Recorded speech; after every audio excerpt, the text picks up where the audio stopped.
I am Noah, 26 years old, and the evening I came back to find my living quarters completely emptied still lingers in my thoughts like a vivid imprint.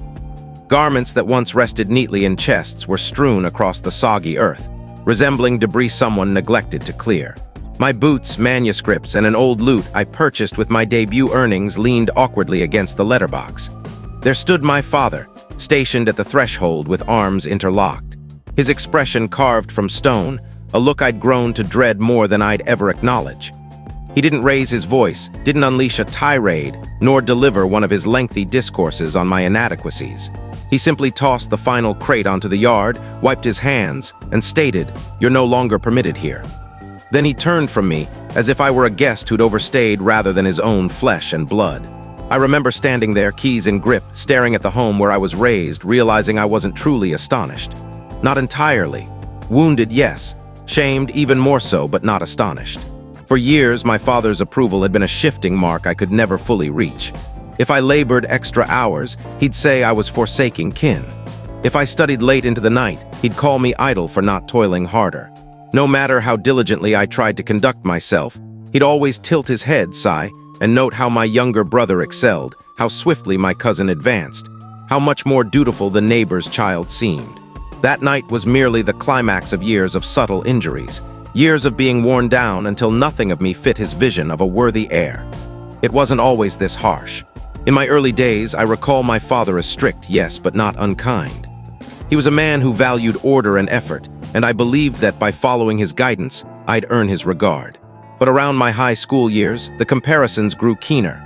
My younger brother, Liam, was the favored one, athletic, engaging, the type teachers would praise at parent gatherings. I was quieter, more studious, always juggling part-time work to support myself while pursuing education. Though my mother tried to ease the sting with gentle words, she often stayed silent when father berated me. Her silence, I later understood, was its own act of disloyalty. The first hint that things were unraveling came when I turned 21. I had saved from 2 jobs to buy a second-hand wagon, nothing extravagant but mine alone. The day I rolled into the driveway, proud of owning something, father didn't glance at the vehicle. Instead, he pointed at Liam, lounging on the porch, and said, "That's how you should present yourself. Confident, relaxed, not tense like you." Liam smirked and tossed a light jest, and they both laughed. I stood there, keys in hand, feeling I'd entered the wrong tale.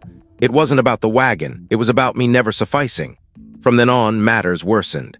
Every success of mine went unnoticed, overshadowed by Liam's charm. I funded most of my college fees myself, but father said I was wasting resources on scrolls when I should learn a craft like a true man. When I returned late from shifts, he'd lock the door, forcing me to sleep in my wagon because a son who ignores curfew doesn't deserve a bed. I learned to stop expecting fairness or basic kindness, yet I stayed. Because that's what one does, right? You grit your teeth, hold your tongue, try harder. So standing before the house with my life scattered on the ground, I didn't argue. I didn't plead or justify. I just nodded, grabbed my keys, and loaded what I could into my trunk. There was a strange calm in leaving without a word, as though silence was my only strength left. I drove off into the night, uncertain of my destination, but sure of one thing. I wasn't returning, not like this. But as weeks turned to months, and months to 8 long spans of rebuilding my existence piece by piece, something changed. I worked harder than ever, not for father's nod this time, but for myself. I carved out a life that didn't rely on his approval or his rare, grudging praise. I stayed quiet, didn't reach out, didn't share where I went or how I fared. And for a while there was silence from him too. Until one day my device lit up with the first of many messages. Then dozens more, until it reached 72 in total, each more urgent than the last. A part of me wanted to hurl the device across the space whenever it vibrated with another, "Please return," or "We long for you." But another part, the wounded, earlier version of myself that had perpetually yearned for validation, examined every phrase, turning them over like jagged pebbles in my palm.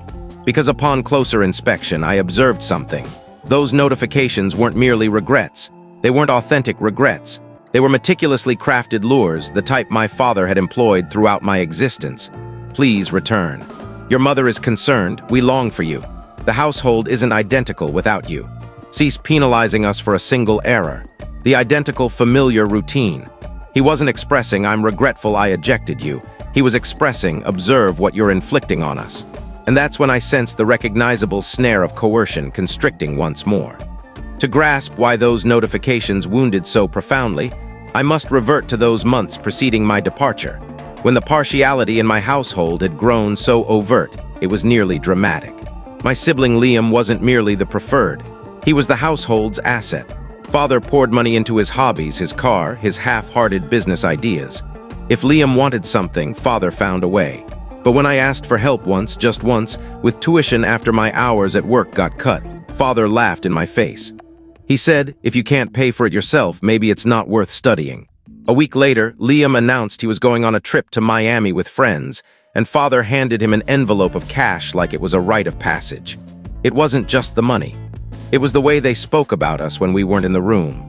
Once I overheard Father telling a neighbor, now he's got potential. Noah, he means well, but he'll never be more than average. I remember standing behind the door, my hands trembling, realizing that no matter what I did, no matter how hard I worked, I'd never escape that label in his eyes. And when I confronted him about it later, his response was simple. If you don't like what I say, prove me wrong. That phrase haunted me. Prove me wrong. But whenever I tried, he moved the finish line farther away. The last holiday I spent at home before everything exploded made it painfully clear. It was Christmas Eve, and I'd spent hours picking out things they'd actually use, things I thought would make them feel cared for. When it came time to exchange, Liam's gift, a cheap cologne set he'd grabbed last minute, was met with applause, laughter, even a toast to his thoughtfulness. Mine? Father barely glanced at it before setting it aside. Later that night, when I asked if he liked it, he shrugged and said, "It's fine. You could have saved your money."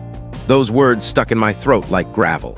So when I saw those 72 messages lighting up my phone months later, I couldn't help but hear the echo of all those moments. The manipulation was familiar, rehearsed. He wasn't reaching out to me as his son. He was reaching out because something in his world had shifted and he needed me back to balance it. Maybe Liam had disappointed him. Maybe the image of the perfect family had cracked. Whatever it wasn't about love. It was about control. I still remember the first time he tried calling instead of texting. My phone buzzed on the table, his name flashing across the screen, and I just sat there staring. I didn't answer, but I listened to the voicemail. His voice, usually sharp and commanding, sounded thinner this time. "Noah," he said, "we need to talk. Don't be stubborn. You're making this harder than it needs to be. Just come home and we'll sort things out. Liam misses you too." And there it was again, that subtle twist. Not "I miss you." But you're being stubborn. Not "we were wrong." But you're making it harder. The same script, different stage. And yet, despite knowing all of this, I felt the tension inside me rising. Because while I had started building a life of my own, tiny apartment, steady job, quiet routines, I still carried the weight of those years on my back. I wondered if ignoring him made me as cruel as he had been. I wondered if maybe, just maybe, this time he meant it. But deep down, I knew better. I knew what was waiting for me if I walked back through that door. The favoritism, the cutting remarks, the constant reshaping of my worth into something I could never meet. And I knew something else too. The more desperate he became, the more unreasonable he would get. And I had no idea just how far he was willing to go to pull me back under his control. That realization hit me hardest the night my mom finally sent me a message of her own. One that made my chest tighten in a way fathers never could. The message from my mom came late, just after midnight. I was lying on the couch in my apartment, half asleep with the TV buzzing low in the background, when my phone lit up. For a second, I thought it was another one of Father's relentless texts. But when I saw it was from Mom, my heart gave that strange, uneasy jolt. Her message was short, almost too short. "Noah, we need to talk. Your father made a decision about your things. Call me tomorrow." I sat up straight, wide awake now, dread washing over me. I had thought everything was already gone. The clothes tossed on the lawn, the books and loot I'd salvaged, the few crates I had squeezed into the trunk of my car. What else could she mean? I called her immediately, but she didn't pick up. The next morning, I tried again. That time, she answered. Her voice was tight, almost whispery, like she was afraid someone might overhear. "Noah," she said, "your father, he sold the rest of your stuff. The crates you left in the garage, the computer, your old files, even the desk you bought when you started school. He said you weren't coming back, so there was no point keeping it." I felt my chest cave in. My computer, years of work, photos, writings, everything gone. I had saved it in the garage because I thought maybe, just maybe, when things cooled down, I could come back for it. And my father had just erased it all in a single, calculated move. "Why didn't you stop him?" I asked, my voice sharper than I meant. Her answer came after a long pause. You know how he is, Noah. Once he makes up his mind, there's no changing it. I didn't want to make things worse. I closed my eyes, feeling that old familiar anger, the kind that made my hands shake. Because this wasn't just about property. This wasn't about old furniture or crates. It was about years of my life, memories, achievements, records, all treated like garbage. And hearing my mom excuse it yet again twisted the knife even deeper. She had always been the quiet one, the peacemaker. But peacemaking, I realized, was just another word for abandoning me when it counted most. Later that day, I confirmed it for myself. My cousin, who lived down the street, sent me a photo he'd taken of a yard sale sign in front of our house. Tables covered in random items. My old textbooks, framed photos, even the chests that my grandfather had given me before he passed. The caption underneath read, "Your dad's clearing house. Thought you should know." I don't know how long I sat staring at that photo, but when I finally looked away, something in me had changed. Up until then, I had carried a fragile thread of hope, that maybe things weren't completely broken. That maybe if I stayed away long enough, they would learn to value me. But watching strangers walk away with pieces of my life was the moment the thread snapped. It wasn't just disrespect anymore. It was betrayal. It was deliberate, personal. That night, Father sent another message. This one was longer than the usual one-liners. "You're being dramatic. Those things were just clutter and you weren't here to take care of them. Liam's moving into your old room and we need the space. It's time you stopped acting like the victim and grew up." I read it twice, my vision blurring with anger. He hadn't just erased me from the house. He had replaced me. My brother, the golden child, was now sleeping in the room I had spent years calling mine, surrounded by the scraps of what was once my life. My father hadn't just thrown me out. He had rewritten the script so I'd never existed there in the first place. I wanted to scream, to call him, to unload everything I had bottled up over the years. But I didn't, because beneath the anger, something colder was beginning to form. A resolve I'd never felt before. If my father thought he could erase me so easily, he was wrong. He could sell my desk, my books, my photos, but he couldn't take away the life I was building outside his walls. And for the first time, I wasn't just going to survive his cruelty. I was going to make him regret it. But before that moment of clarity came the hardest blow yet, the one that made me realize how much lower they were willing to go. And it arrived in the form of another message, this time from Liam himself. Liam's message came on a Sunday afternoon when I was finally settling into the rhythm of my own life. I had just gotten home from a double shift, the kind of day that left me bone-tired but strangely satisfied, because unlike before, every dollar I earned was mine. Every small success belonged to me. I remember making a cup of cheap instant coffee, sinking into my couch, and then hearing the chime of my phone. For a moment, I debated ignoring it, but when I saw his name on the screen, I couldn't resist. The message was short, smug. "Thanks for the room, bro. Finally fixed it up the way it should have been." Don't worry, I tossed the old junk. I sat there, staring at the screen, my jaw clenched so hard it ached. It wasn't just the words, it was the casual arrogance. The way he twisted the knife without even trying to hide it. My brother, the one who had always coasted on charm and favoritism, was now living in the room I had been thrown out of, surrounded by the ashes of my past. My old posters, the shelves I built by hand, the small things I had collected to make that space mine, they were gone. And now he was rubbing it in my face, like I had been some temporary tenant who finally made way for the rightful heir. I didn't reply, I couldn't.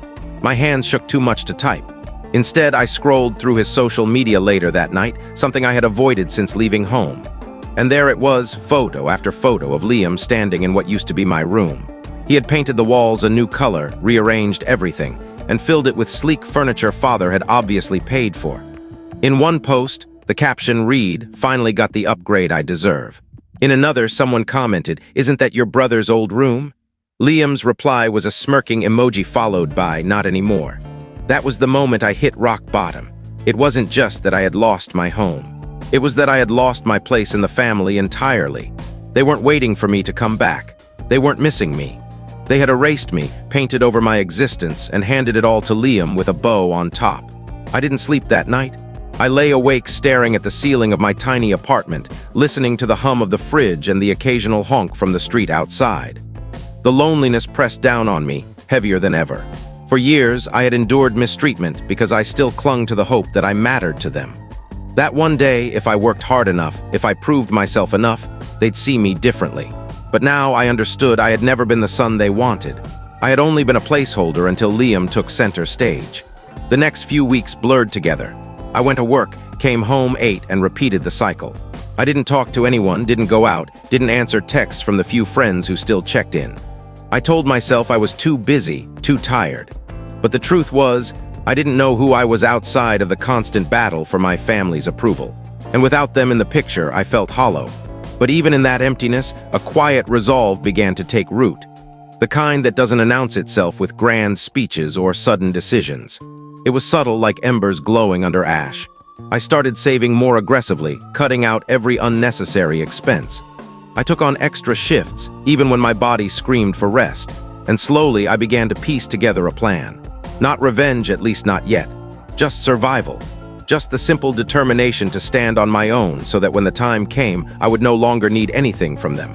In those silent nights, when the weight of everything felt unbearable, I made myself a promise. I would never again beg for a place in a family that had thrown me out. I would build a life so steady, so untouchable that they could never take it away from me. It wasn't easy. There were days when I wanted to give up, when the memories of my father's voice telling me I'd never amount to anything echoed so loudly, I almost believed him. But I kept moving, step by step, shift by shift. And while I didn't realize it at the time, every small act of survival was also an act of quiet defiance.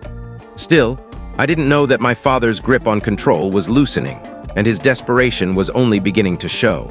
The first flicker of change came in the most unexpected way. I had been working at a logistics company as a warehouse assistant, stacking crates and managing inventory. It wasn't glamorous, but it was steady, and it paid my bills. One afternoon, my manager pulled me aside after a long shift and said, "Noah, you've got an eye for detail. You ever thought about moving up into operations?" I didn't know how to answer at first. Me, the one who had been told his whole life he was average at best. But she was serious.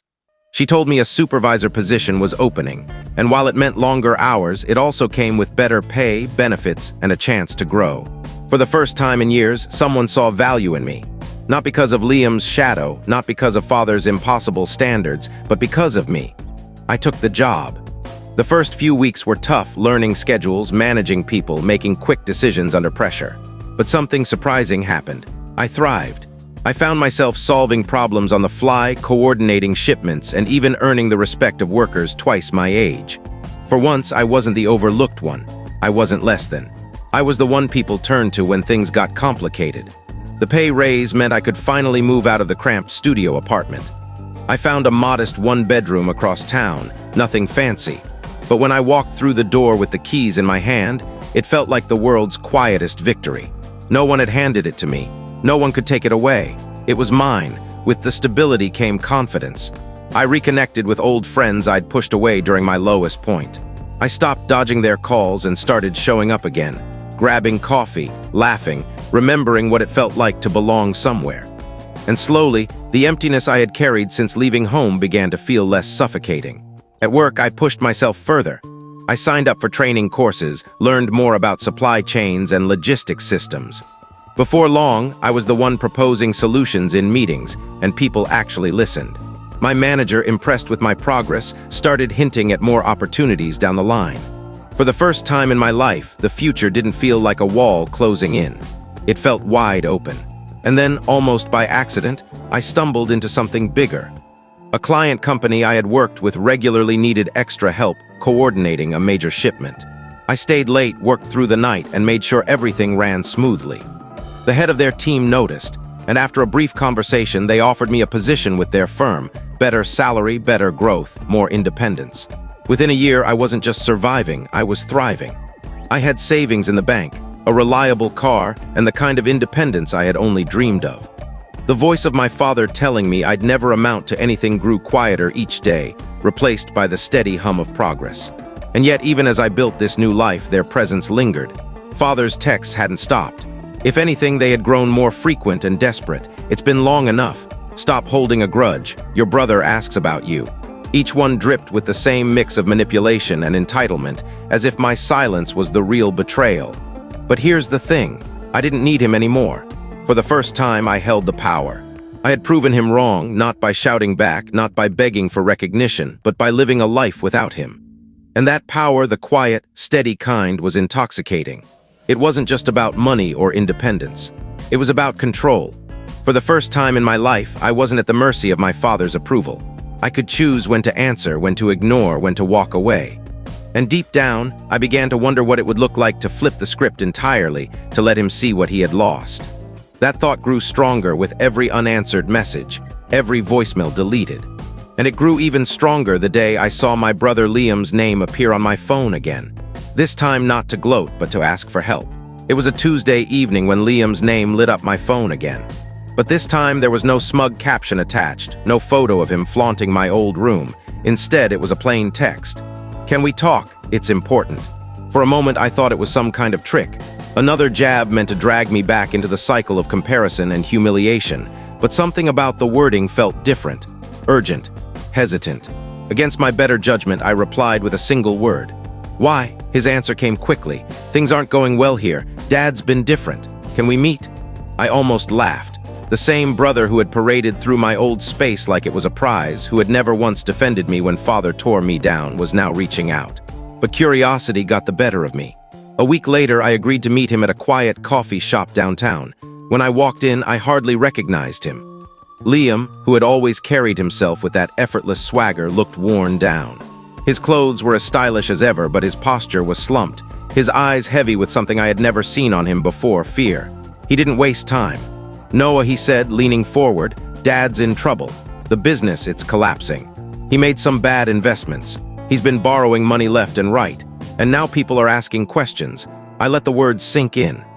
Dad, the man who had mocked me for being average, who had worshipped success like a religion, was failing.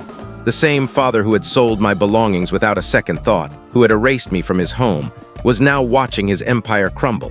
And I asked, keeping my voice even. Liam rubbed the back of his neck, avoiding my eyes. "He's desperate. He keeps saying if you came back, it would fix things, that you'd help out, maybe take on some of the debt. He thinks you've been saving, maybe earning more than you let on." There it was, the real reason behind those 72 messages, the desperate voicemails, the sudden, almost pleading tone. It had nothing to do with missing me, nothing to do with family. It was about money. It was about control. He had thrown me out when I was of no use to him. And now that his foundation was cracking, he wanted me back as a pillar to hold it up. I didn't answer right away. I let Liam keep talking. He told me about arguments at home, about father snapping at mom over small things, about the tension that filled the house like smoke. Liam confessed he was scared, that he had relied too heavily on father's support and now found himself cornered. It was strange listening to him. For the first time, I wasn't the powerless one. I wasn't the one begging to be heard. Liam, my father's golden child, was sitting across from me, practically wringing his hands, while I sat calm, steady, untouched by the storm tearing through their lives. And in that moment, I realized something important. I had leverage, not just over Liam, but over father himself. The years of humiliation, the dismissal, the betrayal, it had all flipped. They needed me now, and I didn't need them. That was power, quiet, deliberate, undeniable power. When I left the coffee shop, Liam tried one last time. "Think about it," he said. "Dad keeps saying family has to stick together. He'll forgive everything if you just come back." I smiled faintly, not out of amusement, but out of the bitter irony of it all. Dad wasn't offering forgiveness. He was begging for mine, though he'd never admit it. And that gave me the upper hand in a way I never imagined I'd have. As I walked back to my car, the plan began to form. Not fully, not yet, but the outline of something sharp and satisfying. I wasn't going to be the desperate son standing in the rain outside my own house anymore. This time I was going to decide how the story ended. And when I finally checked my phone that night, there it was again. Another message from father. This one longer than usual. "Noah, come home. We need you. I made mistakes, but we're still family. You're still my son." For the first time in my life, I didn't feel the pull of those words. I felt something else entirely. A calm certainty that the tables had turned. I didn't respond to father's message right away. Instead, I let it sit there, glowing on my phone like a beacon of irony. For years, I had begged for a fraction of his attention, a crumb of recognition. Now he was the one reaching out, and I was the one deciding whether his words had any weight at all. The balance of power had shifted, and I wasn't about to waste the moment. The first step was patience. Revenge, real revenge, wasn't about shouting or slamming doors. It was about silence, about making them stew in the consequences of their own choices. So I ignored him. Days passed. then weeks. The messages grew more frantic, more emotional. I know I was hard on you. You can't hold this grudge forever. Don't punish the family for my mistakes. It was the same script he had always used, but now I was no longer a captive audience. Then came the opportunity one had been waiting for. Through Liam's scattered updates and a few well-placed questions to people I still knew in town, I learned that Father's financial troubles were worse than he let on. The small, contracting business he had run for decades was teetering on bankruptcy. Word was spreading fast, clients pulling out, suppliers demanding payment, debts piling high. And the more desperate he became, the more he tried to hide it, clinging to his pride like it was the last piece of wood in a sinking ship. That's when I decided to act. I had been saving diligently, investing cautiously, and with my new job and steady promotions, I had quietly built a financial cushion. Not millions, but enough to matter. Enough to show I had done what Father always swore I couldn't, create stability on my own. And now, I would use it not to bail him out, but to expose the lie he had been living. The next time Liam reached out, I agreed to meet him again.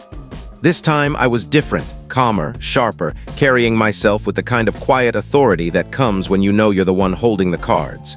We sat across from each other, and before he could start pleading on Father's behalf, I laid it out. Liam, I said, you wanted me to come back to help, but you need to understand something. I'm not the same person who walked out of that house 8 months ago. I don't owe Father anything. Not after he threw me out, sold my things, erased me. If I do anything, it won't be for him. It will be for me. He shifted uncomfortably, clearly unsure of what I meant. So I leaned in. I know about the debts. I know the business is failing. And I know Father's been telling people he can fix it if I come back. But here's the truth. I could help. I could write a check today and stabilize everything. And I'm not going to. The look on Liam's face was almost enough on its own. Shock. Fear. A flash of recognition that the brother he had dismissed for years was now the one in control.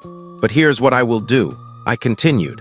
I'll make sure everyone knows the truth. That Father's not the invincible man he pretends to be, that he gambled everything away and lost. And when people ask why I didn't step in, I'll tell them. Because when I needed him, he tossed me onto the lawn like garbage. Liam tried to interrupt, stammering something about family and forgiveness, but I cut him off. No, family isn't something you erase when it's inconvenient. Family isn't something you sell at a yard sale. Father made his choice. Now he can live with it. I walked out before he could respond, the weight of years of humiliation finally lifting with each step. For once, I wasn't reacting. I was leading, and that night when Father called again, I finally answered. I didn't shout, I didn't cry, I spoke with the calm.